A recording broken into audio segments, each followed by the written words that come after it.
Hi everybody and welcome back to Allo. I'm so excited about today's unboxing that I couldn't even take the time to get myself presentable. Wearing some funky t-shirt. This is from T-Mobile. Not a sponsor yet. Anyway, today I wanted to unbox something that's going to be actually kind of sentimental even for me. My dad passed just over a year ago. He was, like me, was a big gadget guy. Loved toys, loved technology, loved gadgets, all the stuff that I also love. And one of the things he always wanted was a drone.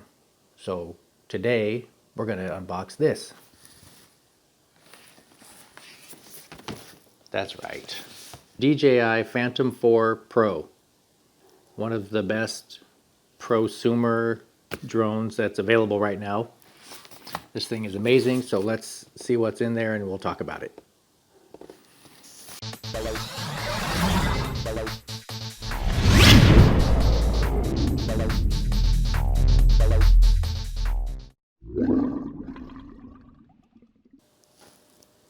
All right, here we go. This has actually been out for a little while now, so I'm sure if you have any interest in drones at all that you've probably seen some other unboxings. But I'm going to do one anyway, just because I'm excited. So inside of the outside box is what will actually serve as your carrying case. This is what you get inside. It's a pretty dense styrofoam material. And this is what you'll carry your drone around in. It has a little locking mechanism right on the top. All you do is pull that out and give it a turn and it'll pop open. And obviously the opposite to close it. You'll put it down, turn it the opposite direction and lock it down. And then the lid won't pop off. So we'll open it up. It's nicely embossed, says DJI Phantom on the front, has a hinge on the bottom side so you won't lose the lid. And here's what you get. The end. Just kidding. So here is the actual drone. Very nice, very sexy. All kinds of goodies. The camera there, the gimbal, has a stabilizer for carrying. Whenever you're carrying it, you're supposed to keep this on there to keep the gimbal from being jarred too much. Keeps everything nice and stable. The battery is already installed and does not have a lot of juice left.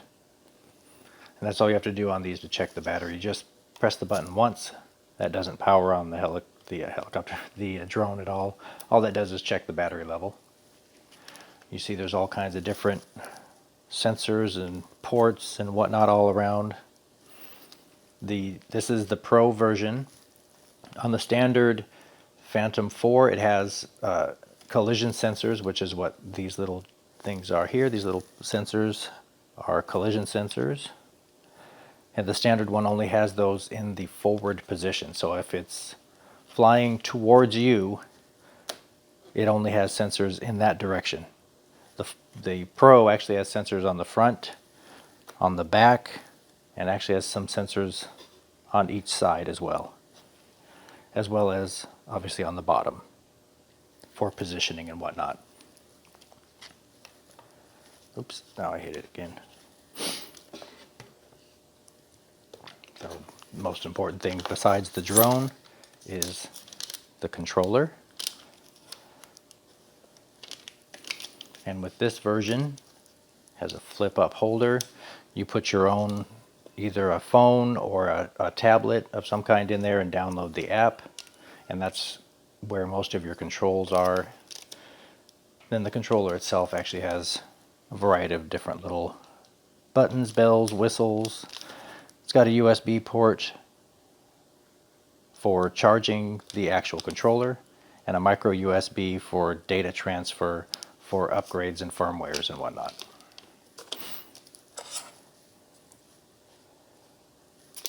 And your little antennas. This is supposed to have a range of over 4 miles. I don't know that I would be comfortable having my drone flying over 4 miles away from me, but I guess people can if they choose to. And it's got a couple little rotational or rotary buttons. One of those, this one here is for the gimbal to control the up and down pitch. And then this one is for some other settings. And most of these buttons, I believe, are customizable from within the app. And you see there's a power button, and same as with the, there we go, the drone button. You press it once and it's going to show you your battery level. Once you press it once, and if you were to hold it for another couple of seconds, this would go all the way up and it would turn all the way on and attempt to connect to the drone, which isn't on at the moment. So you would press it once and then hold, and it would make that noise. You see it's red right now. That means that it is not connected to the drone. So we'll just shut it off.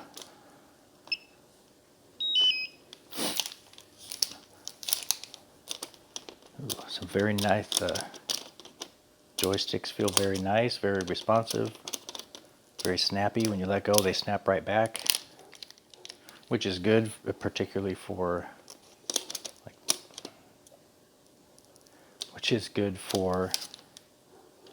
if you're in mid-flight and you're about to smack into something. If you just let go, it's going to snap back and start hovering. And it has a little kickstand on the back, as you can see. So when you set it down, it's not going to be laying on the actual controller. It's just going to use these rubber knobs and lay on the kickstand, so it won't scratch up your controller. And if you look here, this little part is removable. It says battery, and there's 2 spots for batteries, so you could actually, within this case, hold 3 batteries, one in the drone itself and then one in each of these compartments. So you can have 3 batteries. Each one, I believe, is around 28 minutes of flight time. I've heard different things watching different videos. So around 28 minutes a piece. So you're close to an hour and a half if you have 3 batteries. And in here we have USB cable, USB to micro USB, and an adapter for USB to micro USB again.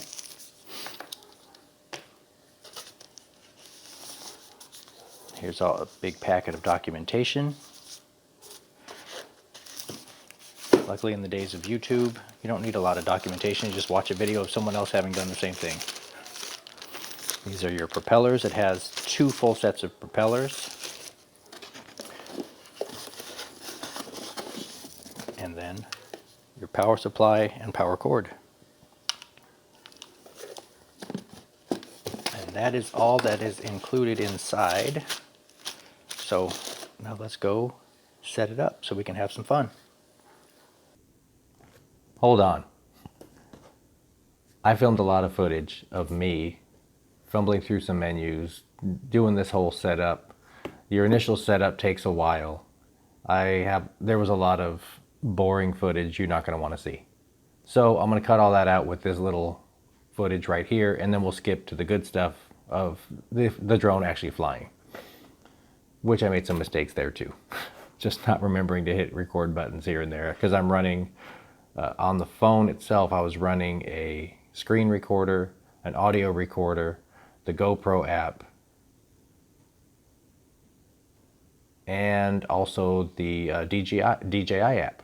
So I had 4 different things running, and I periodically would forget to hit a button here and there, so something wouldn't record or audio wouldn't record. I think I had one audio file just get corrupted and not record at all, so all kinds of good stuff. Anyway, most of your setup, initial setup at least, of the drone is going to be handled through the DJI Go 4 app. It walks you through most of it. It's pretty easy to follow.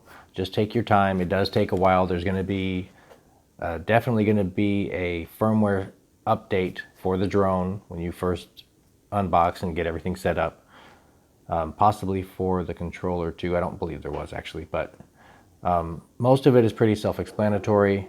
The only thing I found that is not explained in the setup and isn't mentioned in the app, and I wouldn't have known other than I think I looked it up on YouTube, is what's called the IMU calibration. If you go into the settings in your DJI app, once it's connected to the drone, you have to go, there's a little symbol of the drone on the top, you hit that, you go to the bottom, there's advanced settings, and then scroll down in that menu and there's one for sensors.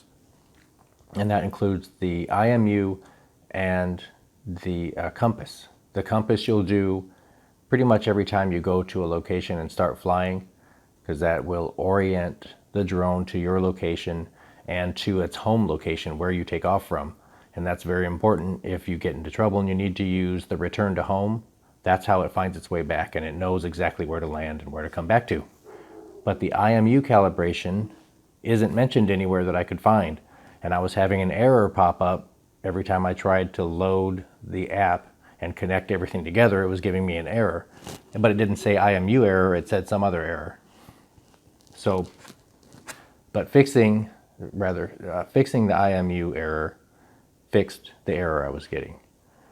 So when you do the IMU calibration, it's going to have you take the drone and it'll have a little visual representation so you'll know what to do. It'll have you tilt it on this axis and then the other axis and then I think the nose and then the tail and then even upside down. And once all that's done, it'll be good to go. So that was pretty much it. I'm going to spare you the 20 or 30 minutes of footage that I had filmed for no apparent reason now of me doing all of this and looking like an idiot. This is the first real drone that I have owned. I had a Parrot AR drone 2.0 before, which is nothing compared to this. That's like comparing a Pinto to a Tesla. So there is no comparison. That is a very basic drone. It might cost, I think, a couple $100, something like that. And it's got all the little gears and whatnot on that one are plastic. As you can see, the motors on this one are pretty big. Everything is metal or definitely better composite materials and better plastics than was on that drone. So this is a totally different animal from anything I'm used to. So you don't have to watch me do all that. Let's go check out some footage of this thing in the air, at least for a little bit. One more thing. You may have noticed this is different. In the beginning and whatever comes next in my video, I've got basically just a standard, I think it's just a cell phone set of headphones that has a little built-in mic, and I snipped the headphones off and I'm just using that mic as a lapel mic, which didn't sound too bad for basically free because I got it with a phone, or I don't even know, I may have even found it somewhere. But this is an actual lapel mic, and I'm going to do a video on this later comparing it to my little jerry-rigged operation. So stay tuned for that also. Let's get to the flight. All right, in the last section, I was supposed to be recording with the drone as well. Unfortunately, I forgot to turn the camera on, so I was only recording on the GoPro and the screen. So I'm just going to do a little bit more video, fire it up. I'll do a little bit more video. There we go. So I can actually integrate the DJI feed as well. I'm gonna get right next to this just to show you when it's just sitting there idle, it's actually not too loud. Of course, the propellers aren't spinning up too fast when it's just idling, so let's have it take off.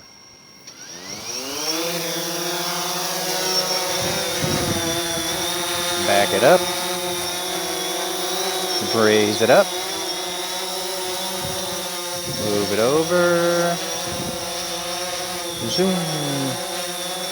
So actually when I was saying, there I am, it wasn't recording, so you guys didn't know what I was talking about. See, it's moving around quite a bit. We've got some strong gusts. It doesn't look like it's gonna exactly fall down, but it's definitely having trouble staying steady. So let me I'm going to raise up my gimbal a little bit here, which I am able to do on the joystick itself. Come down. Yeah, it's having some trouble. Very gusty wind. Raise the gimbal up a little more, maybe. There I am.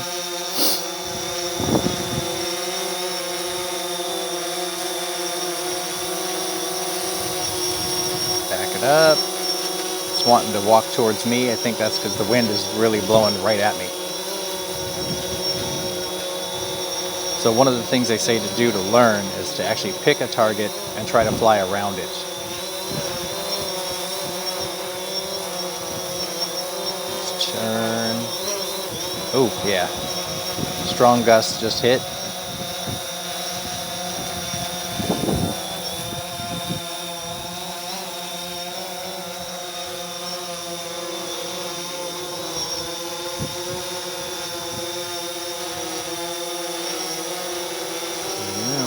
Oh boy. Very funky. It's getting crazy. Alright. I think the gimbal is actually doing a pretty good job of steadying out any of the real jaggedness. Obviously it can't fix the fact that it's floating around back and forth.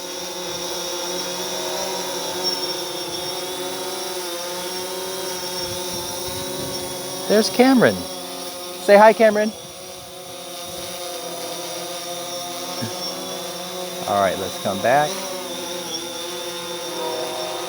Coming at me. Let's wave high. Let's move back over and come down. I think I'm going to do a lot more extensive flight for sure when things are calmed down a little bit as far as the wind is concerned. All right, we're down and off. All right, so seriously this time, that'll do it. That's it. We actually hopefully got some good flight video. Hopefully everything worked out okay. I'm running a lot of different stuff at the same time, so hopefully I did everything right, and we'll catch you guys next time.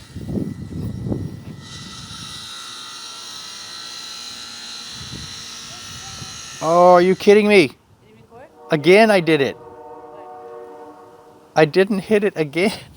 I swear I hit that button. I told you not to come towards us because I have my big old socks. Oh, jeez. All right. So, now we're witnessing so many errors. So we're going to start it up again.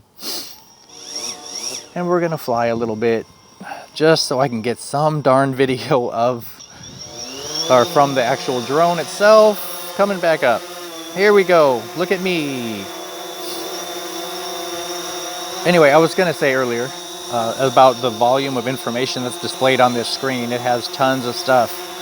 Your satellites, how strong your connection is with the controller, how good of a connection you have as far as the video stream coming back to your device. It's got your distance from your home, your height from your home, your horizontal speed, your vertical speed, and how far you are as far as the visual positioning system is recording how high you are. Like, see if I go up, saying about 5.6, 5.9, and climbing. I can move my gimbal down a little bit and keep myself in view, like so.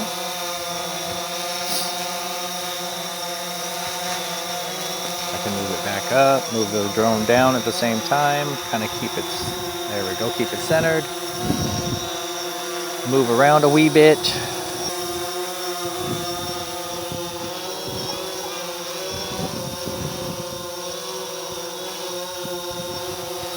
Hi.